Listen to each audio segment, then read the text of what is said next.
Picture this. You are sitting on an airplane. The engines are roaring, a huge, heavy, rumbling drone that fills your whole head, the kind you feel in your chest. Then you press one tiny button on your headphones, and the roar just vanishes. Gone. You are sitting in the same screaming engine, and suddenly it is calm, like someone closed a door on the whole world. Now, here's the part that sounds impossible. To give you that silence, your headphones did not block the noise. They made more sound.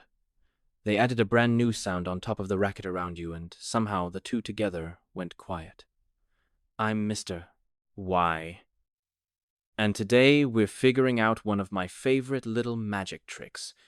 How a pair of noise-canceling headphones can switch off the roar of a jet engine while you sit there in the calm, listening to your music. Because it is not what you think. They are not earmuffs. They are not little walls.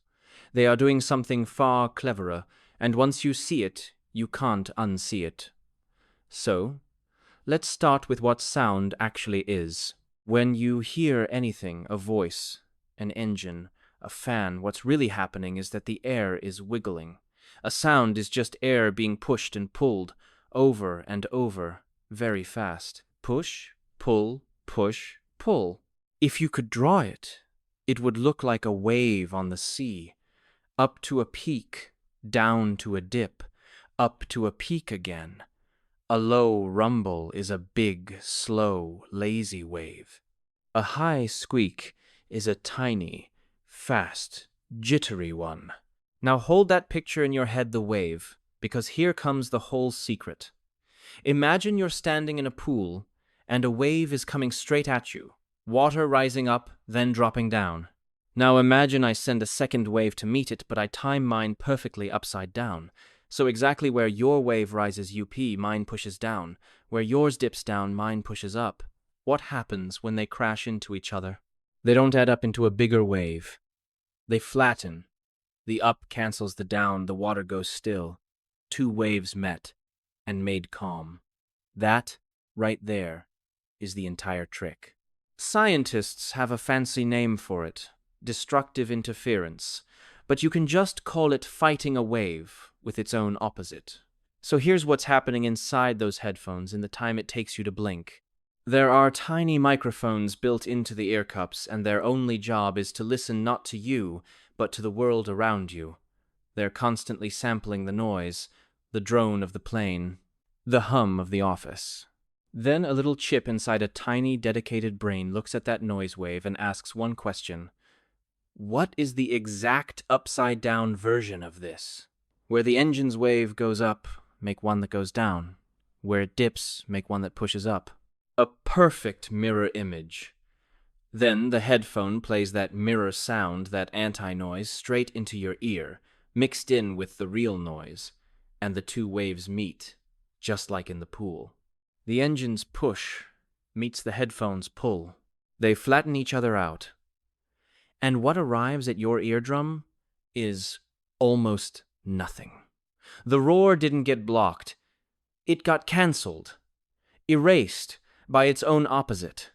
And it has to do this fast. Sound is moving. The noise is changing every instant, so that little chip is measuring the wave and building the anti-wave thousands of times a second, faster than you could ever notice. It is, quietly, doing a tiny miracle inside your ears all day long. Let me say that again, because it's the bit people get backwards. The headphone is not turning the volume down. It is not stuffing your ears with cotton. It is adding a sound. A careful, invisible, upside-down twin of the noise, and the adding is what makes the quiet more sound, to get less sound. The first time you really understand that, it feels like a riddle. But you've already seen it work, in the pool. Two waves, one up, one down, meeting in the middle and leaving the water flat and still. Your headphones are just doing that, with the roar of the world, hundreds of times faster than you can blink. Now here is the part I love, because it explains something you've probably felt yourself. Have you ever noticed that these headphones are brilliant at killing a deep, steady drone? The plane, the air conditioner, the traffic, but a baby crying 2 rows back still gets through? A door slams, someone laughs, and you hear it. Why?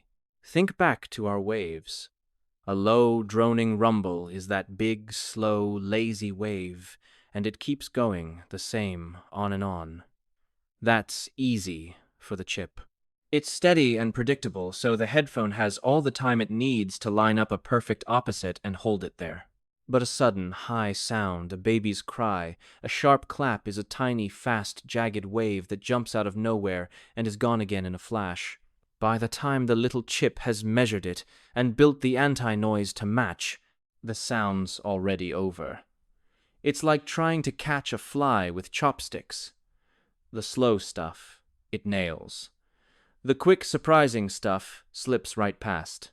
So, how do the good headphones deal with those high sounds? With the oldest trick of all, they just physically block them.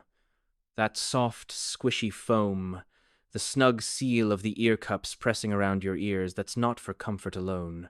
That's a real solid wall, and walls happen to be good at stopping exactly the high, hissy sounds that the electronics struggle with. So a great pair of headphones is really doing two jobs at once.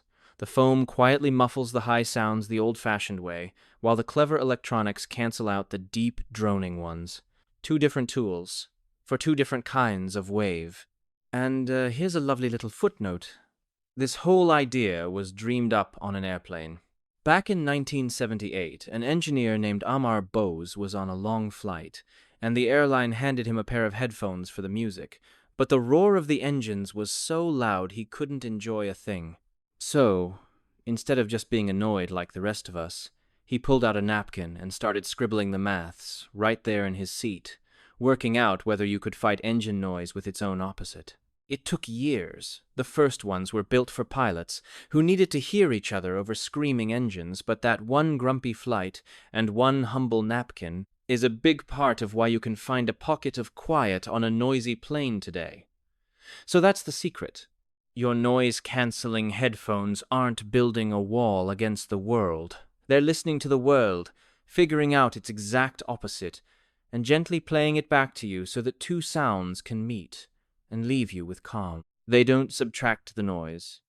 They out-clever it. And that's why the next time you press that little button and the roar of everything just melts away, you'll know the truth. It didn't go quiet because the sound was stopped. It went quiet because somewhere in there, something is playing the perfect opposite song.